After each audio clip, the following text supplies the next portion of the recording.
106 నియతి తప్పని నిష్ట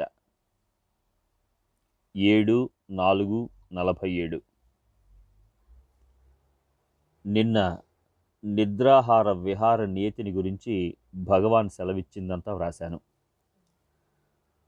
శ్రీవారది ఆచరణ రూపంగానే ఎన్నో విధాల బోధిస్తూ ఉంటారు. ఏమంటే పాలు పెరుగు ఇత్యాదులేమీ తినరు సరిగదా, పని లేకుండా కూర్చునే వానికి 2 ఇడ్డెన్లెందుకని ఉదయం అల్పాహార వేళ ఒకే ఇడ్డెలను తింటున్నారిప్పుడు. భోజనము అంతే. కూర మొదలైనవన్నీ కలిపితే పట్టెడుంటుందేమో, అదైనా రుచి పాకాలతో విడివిడిగా తింటారా? వడ్డిస్తుంటే పులుసుతో సహా ఆధరువులు భక్ష్యాలు అన్నీ కలిపి ఒకే ముద్దగా చేసి పెట్టుకుని ఆ తరువాత అన్నంతో కలిపి తింటారు. ఈ మధ్య ప్రసంగవశంగా ఏదో ఒక్క ఆధరువు చేసుకుని అన్నం తింటే ఎంతో రుచిగా ఉంటుంది, ఇన్నెందుకో, పూర్వం అట్లాగే చేసేవాళ్ళం, నేనెప్పటికీ ఆ నియమం వదలలేదు అని భగవాన్ సెలవిచ్చారు. కొండ మీద ఉండగా ఎందరో అన్నం పళ్ళు భక్ష్యాలు తెస్తుండేవాళ్ళు. ఈ 3 వేళ్లతో తీసుకుని అందరూ తెచ్చినవి తినేవాణ్ణి.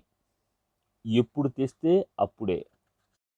రోజల్లా తిన్నదంతా కలిపితే పట్టెడన్నా అయ్యేది కాదు. ఆ భోజనం ఎంతో సుఖంగా ఉండేది. ఇప్పుడు ఆకు వేసి అనేక పదార్థాలు వడ్డిస్తారు, పారవేయలేక తింటే భారంగా ఉంటుంది అని అప్పుడప్పుడు అంటూ ఉంటారు భగవాన్. నిద్ర విషయము అంతే.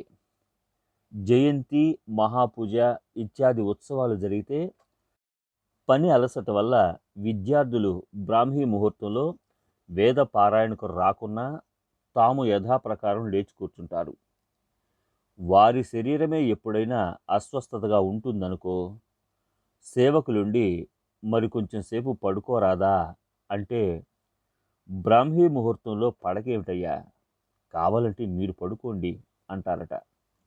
ధనుర్మాసం వస్తుందా, తెల్లవారుజామున అరుణాచలేశ్వరాలయంలో పూజ ప్రారంభిస్తారు. అక్కడ మొదటి గుండు వేసేసరికి ఇక్కడ భగవాన్ లేచి కూర్చుంటారు. తమిళ్ పారాయణకు వచ్చేవారు నిద్ర లేచి రావాలి గాని భగవాన్ వారి సేవను స్వీకరించుటకు సదా సంసిద్ధులే. విహారము మితమే గదా.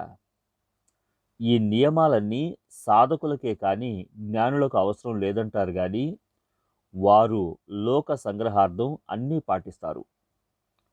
వైరాగ్య శిఖరాన్ని నుండి ఎప్పుడూ జారరు. నియతి తప్పని నిష్ట పట్టుదల ఇత్యాదులన్నీ వారికి సహజంగానే ఉంటవి.